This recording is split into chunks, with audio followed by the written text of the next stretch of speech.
হয়েছে বাম্পার ফলন, তারপরেও বাজারে আলুর দাম না থাকায় হাসি নেই চাষিদের মুখে।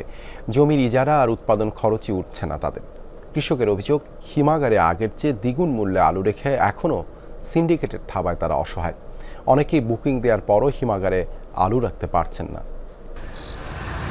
রাজশাহীর মাঠ জুড়ে এবছর আলুর বাম্পার ফলন হয়েছে, তবে তাতে দুশ্চিন্তা দূর হয়নি কৃষকদের। ফেব্রুয়ারি থেকে এখন পর্যন্ত মাঠ থেকে আলু তুলছে কৃষক।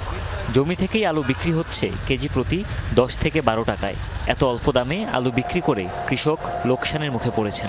10 টাকা 12 টাকা কেজি, এতে কৃষকের কিছুই হবে না।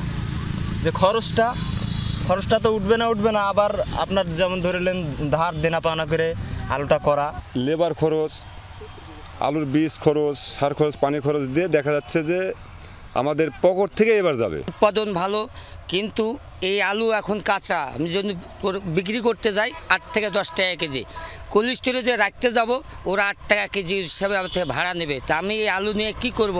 গত বছর কেজি প্রতি কোল্ড স্টোরেজে ভাড়া ছিল 4 টাকা, এবার তা বাড়িয়ে 8 টাকা করা হয়েছে। তাই এই বিপুল লোকসান কাটিয়ে ওঠা কঠিন বলছেন কৃষকরা।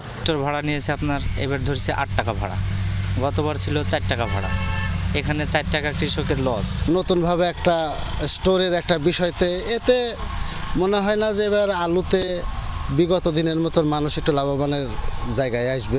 আমরা তো টিকতে পারবো না, আলু করে টিকতে পারবো এক না করে করি, তাও মনে হয় আর করতে পারবো না। রাজশাহী কৃষি সম্প্রসারণ অধিদপ্তর বলছে, আবহাওয়া অনুকূলে থাকায় আলুর উৎপাদন অনেক ভালো হয়েছে।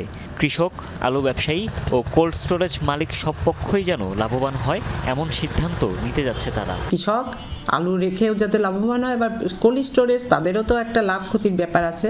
সেক্ষেত্রে তারাও যাতে লাভবান হয়, তাদেরও লোকসান যাতে না হয়, সে ব্যাপারে আসলে আমাদের দৃষ্টি থাকবে।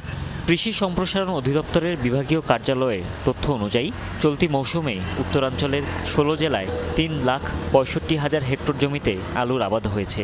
উৎপাদন লক্ষ্যমাত্রা 98,65,000 টন, কিন্তু সংরক্ষণের জন্য 221টি হিমাগারের ধারণ ক্ষমতা মাত্র 23,75,000 টন, যা উৎপাদিত আলুর মাত্র 23%। ফলে বাকি 75,23,000 টন আলু কৃষকরা বাড়িতে সংরক্ষণ বা বাজারে বিক্রি করতে বাধ্য হচ্ছেন। হুমায়ুন রশিদ, যমুনা নিউজ।